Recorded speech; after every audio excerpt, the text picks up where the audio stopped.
Hello, everyone, and welcome to Inside the Newsroom. I'm Maddie Paul.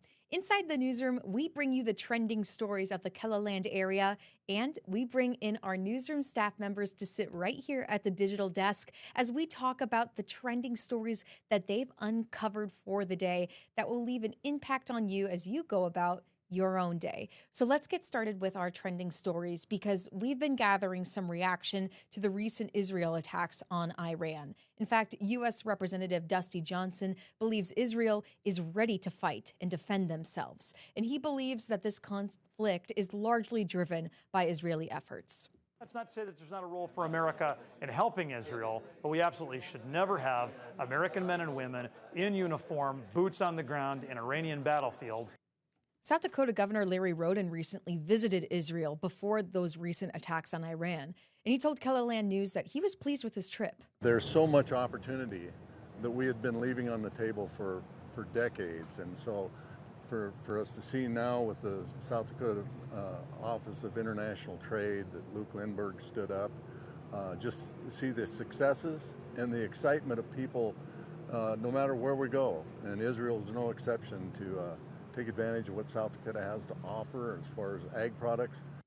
Up next, June 19th, or Juneteenth, marks the emancipation of slavery in the United States. And today is a holiday that is recognized both federally and statewide. In fact, most of our city official offices and state offices are closed today to observe the holiday. In Sioux Falls and Rapid City have events on Saturday with food and musicians. So if you'd like to celebrate, find more details about those events on our website for this story on KELOLAND.com.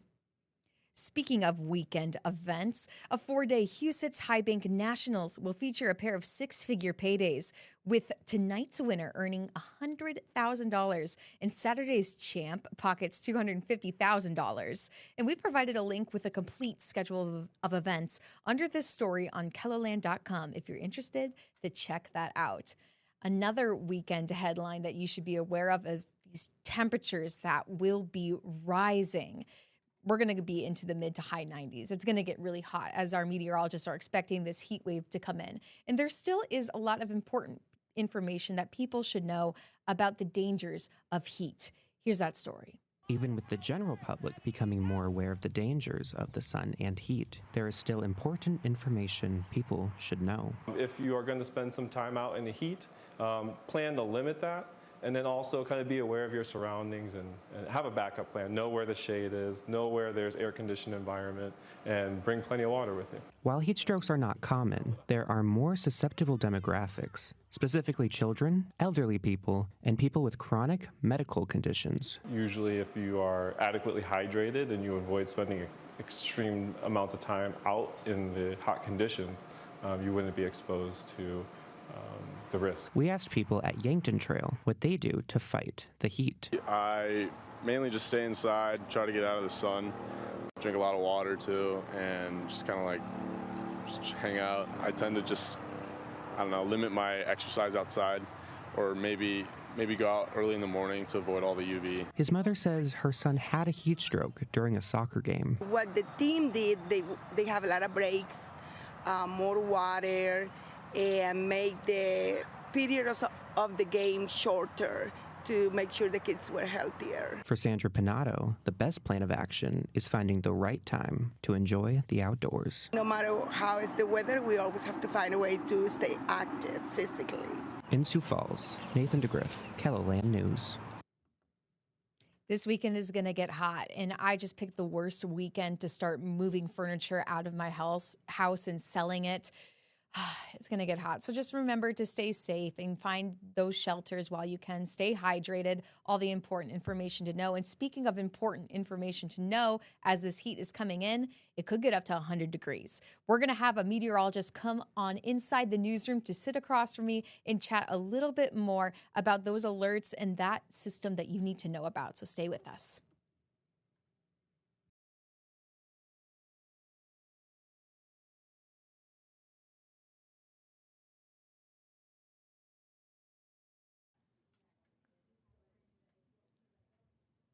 Welcome back to Inside the Newsroom. It is going to get hot this weekend, and today is the day where we're going to start seeing some of that heat. I'm already sweating. Meteorologist Brian Carstens is joining me now at the digital desk so we could sweat together, wipe it off, but also tell you what you can expect starting today into the weekend. Brian, it's going to get hot. Yeah, we're and officially summer beginning too on the calendar. So I guess it comes with it.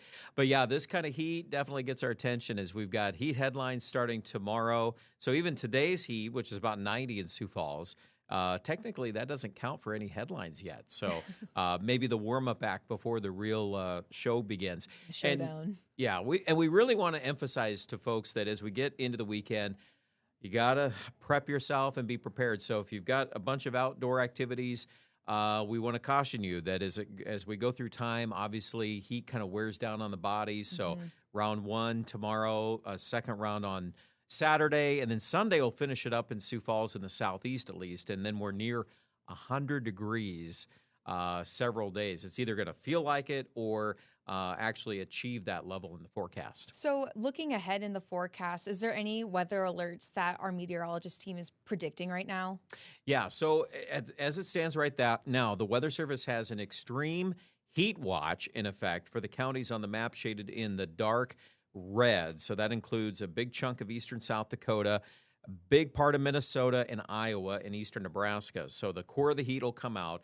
And essentially, you can think of this like basically those areas with a 105-degree heat index number in the peak heating of the day. So the feels like temperature being 105, your ability to cool off applies to people, to your pets. Think of all the things that get affected by the heat. So you need to be aware of that. Staying hydrated is a big key here. Obviously, as you wear on heat day after day, by the second and third day, it really can accumulate. So we want you to stay ahead of that. So plan accordingly. Do your work outside early in the day. You can take advantage of the daylight hours. You can get up early Saturday morning, maybe do some of those things if you need to do that. But during that peak part of the afternoon, we want you to stay safe. Find some swimming areas. I'm sure the pools will be packed.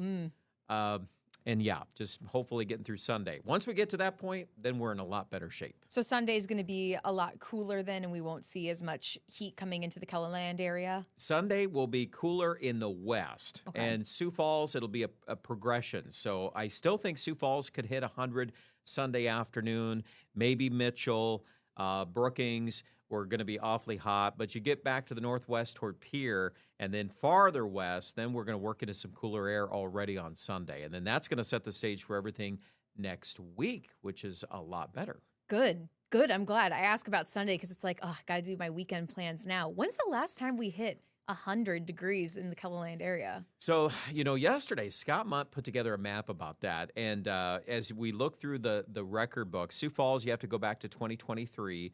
It was very hot late in the summer. But then you have some other locations like Worthington, Minnesota, which you have to go all the way back. 2011, I believe, was the year that he had listed for that location. So it's certainly not an every year event.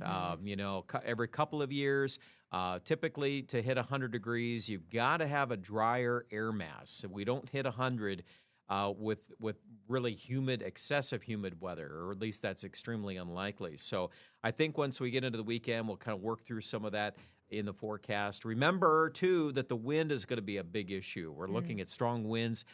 I would say in Sioux Falls, probably at least 30 miles per hour on Saturday and Sunday afternoon. So if you've got your potted plants, you're going to have to water them maybe an extra time or two so you don't lose those nice blooms and that prettiness on those plants. Brian, if somebody were wanting to see more alerts come in as they're coming in, or something were to change, how can our viewers get up-to-date information through KELOLAND? Yes, good question. Well, our KELOLAND Storm Tracker app is a wonderful tool. We send you all of the advisories and alerts as they come about, and that applies to heat as well as storms. And, in the summertime, we have a mix of both of those things on many days. And, in fact, speaking of storms, I do want to mention, too, that there is the possibility of a little severe weather tonight in the far northeast. We're looking at the risk there of some thunderstorms in eastern North Dakota. And there is a possibility some of those could clip some of our counties. So if that happens, again, watch for that. And even Saturday night, Or going into Saturday, I should say, there's another chance of storms as well. So through the weekend, most of our region will be dry, but we always kind of keep an eye on that, as in the midsummer, we can definitely flare up some storms. Any other weather activity that we should know going into tonight or into the weekend? Just the heat is the topic of conversation. So, yeah, staying cool, find some nice frozen treats. Ice cream. Do you think that's going to be a popular seller? Yes, I'm now thinking about ice cream now. I want a hot fudge sundae. Hot! Oh no, it's already getting to me, the heat. Make it a milkshake. That sounds good. Oh, that sounds great. Brian, thank you for joining me. And everybody stay weather aware. Once again, you can get all your weather updates on KELOLAND.com in our weather section. You can see the live storm Doppler and our meteorologist update every so often. So make sure you stay up to date with that. And stick around for Inside the Newsroom, because we are bringing in another Newsroom staff member to talk about a trending story. We'll be right back.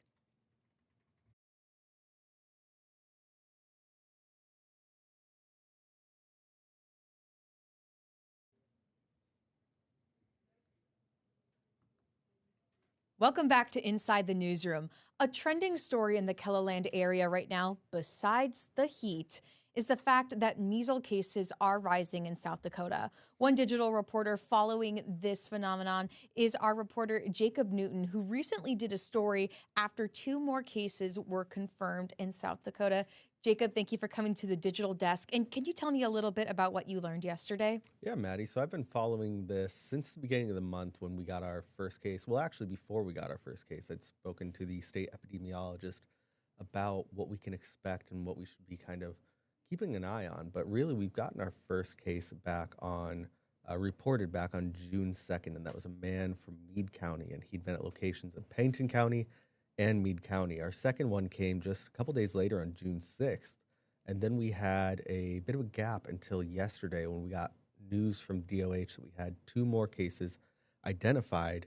They did say that one of those individuals had been at an urgent care in Rapid City, but we haven't gotten any information on the 4th individual, where they may have been and who they may have come into contact. And that's something that had been provided with each of the other cases. And this is important because they say if you've been in contact with someone who has measles or one of these locations where you may be exposed, they would like you to monitor for symptoms for 21 days on your own. And some of those symptoms, they come in 2 batches, really. They say, first up, you'll get things like runny nose, cough, fever, and then you could have some sensitivity to light in your eyes. And then as those symptoms progress, a couple days in, you'll start to have that higher fever, that 103 to 105 for a couple consistent days, at which point you'll start to see this rash.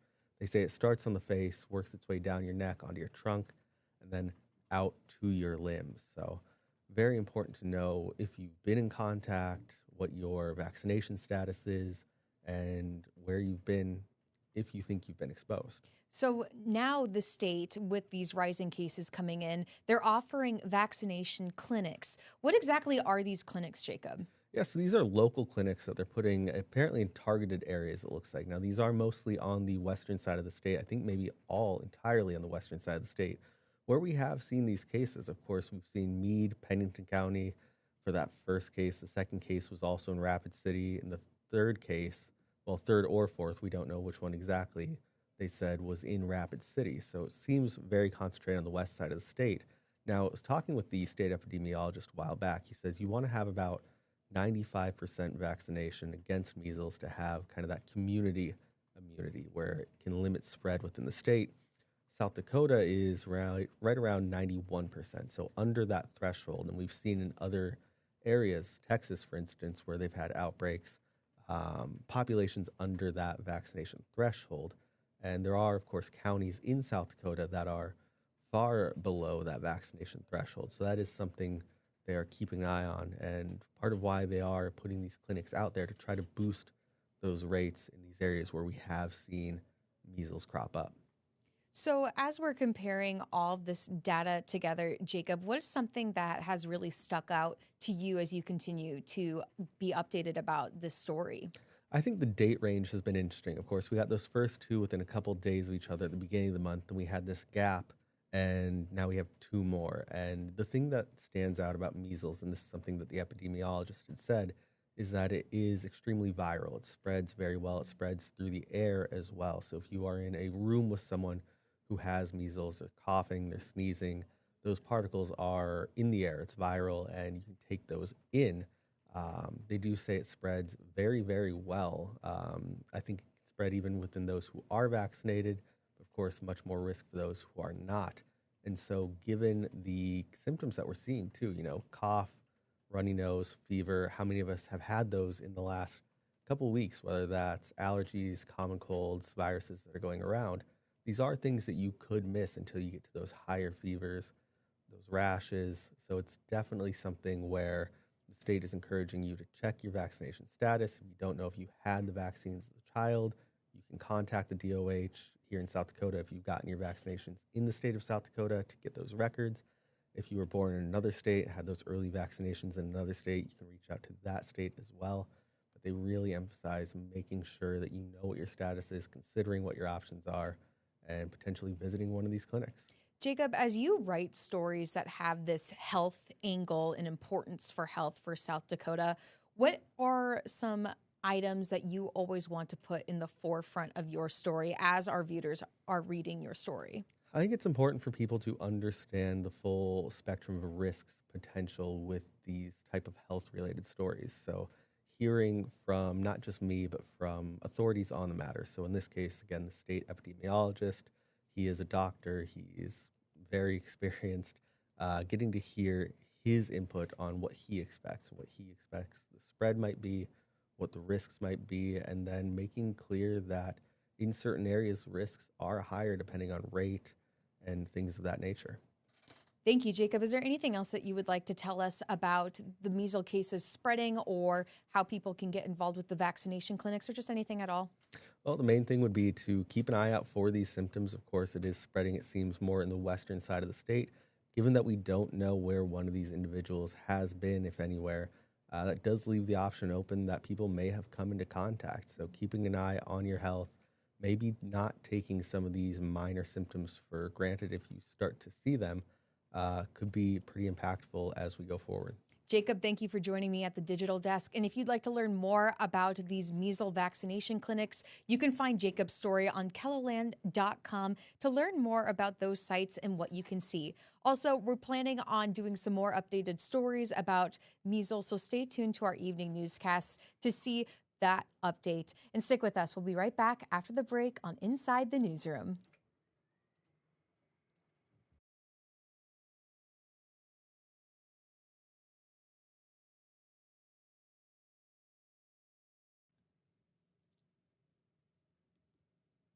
Welcome back to Inside the Newsroom. I want to share a fun fact about myself. When I was young, my favorite show growing up to watch, and I'm talking about very young, my favorite show was Bear in the Big Blue House. I just thought the bear was so cute and cuddly. And I'm bringing this up because there are black bears spotted in South Dakota, and we have video that was submitted from a viewer of this experience. So it's actually been confirmed by Game Fish and Parks that 2 bears have been seen, and they have been black bears. And a viewer had posted this video of a bear at Pelican Lake, which is about just southwest of Watertown. And you can see this dog is kind of chasing the bear, and the bear is chasing it. There's no sound in this video that we're showing you right now. It will be in our newscast if you watch it there or online, but right now you just don't hear it. But the owner is yelling at its dog, and the dog is barking at the bear. It's just a little bit of chaos. And the dog owner did tell us that the animal was not aggressive. In fact, our digital reporter, Ray Yost, talked with the man who posted the video, and we do have more information on our website right now. In fact, the owner, his name was David, I believe, if we scroll up. Yep, David was told KELLOLAND that the dog was the one picking the fight on the bear, and that he was barking, acting very protective, and that the bear was not looking threatening at all. But he did mention that bears are still 200 pounds and the dog is about 25. So there is a little bit of a difference there, and there could still be injury. And he was more about chasing the bear away, David said in this story. With the comment from Game Fish and Parks, it looks like that they had said in a social media post that individuals are encouraged to keep their pets indoors or under supervision. Children should be aware of their surroundings and don't approach a bear. Put your food away, such as garbage or even bird seeds, other types of food like that, any type of food sources. And they also mentioned that bears are likely to leave that area pretty soon. Sightings will decrease as the weather warms up. That's interesting to know because we are going to get that heat wave coming in. And then for more information on how to be bear safe, visit bearwise.org. And that was from Game Fish and Parks in a social media post that is linked onto our website from Ray's story. So you can go ahead and see that. A little animal news for you as we end our week, or about to end our week. It's only Thursday now, but as we're ending our week and expecting that heat wave to come in, we're going to have more weather coming up on Inside the Newsroom tomorrow. So make sure you stick around for all your latest news weather updates for Inside the Newsroom as we keep bringing people in. Thank you for watching today, and stay up to date with our newscast later this evening. And until then, have a great day, everyone.